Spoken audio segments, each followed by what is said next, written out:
Summer Fitzgerald eyed each shirtless cowboy before her. Something wasn't right. She was supposed to be the nanny housekeeper for these young men? She answered the ad assuming she'd be mothering young boys. Hell, these boys outgrew toys a long time ago. The oldest appeared to be about 18, and the rest looked only a little younger. They were probably only each a year apart. "Where are the rest?"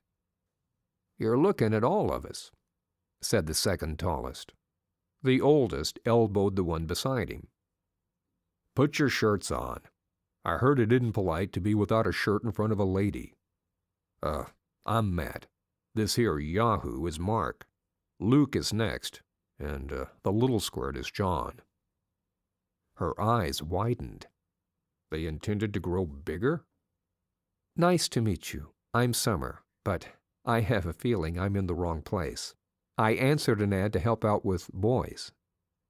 John smiled. They all looked similar, brown wavy hair and deep brown eyes.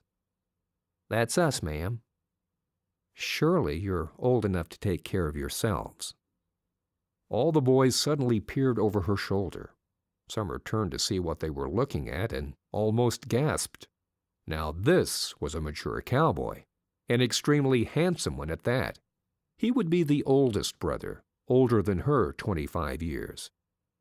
"Ma'am, I'm Holden O'Leary. I placed the ad. I need some help with these young whelps. I'm always working, and I thought a woman might be needed around here to help out." It was hard to pull her eyes away from Holden. His dark eyes entranced her. "I'm Summer, but I don't know about this. I was expecting little boys, not practically grown men." "Can you cook?" Mark interrupted. "Please stay. Give us a chance." The plea in Holden's voice tugged at her heart.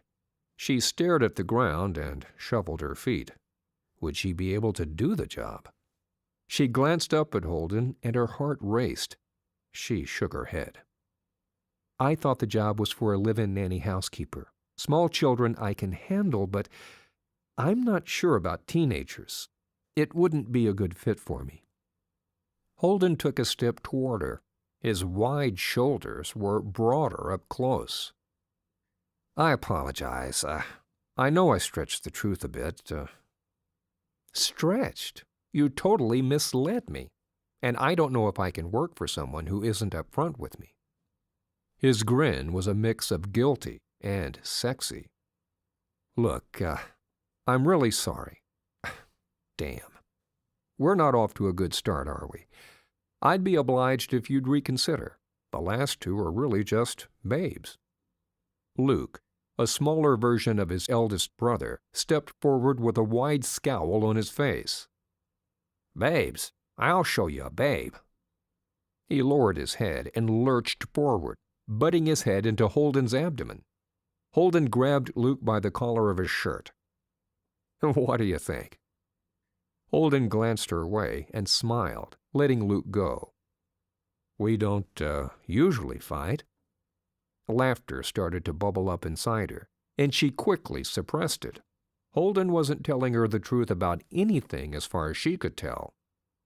Taking a deep breath, she surveyed her surroundings. The house appeared sound, and it was certainly big. A 2-story place with a wide front porch. The barn seemed well kept, and the horses in the corral were prime. A flawless view of the mountains awed her.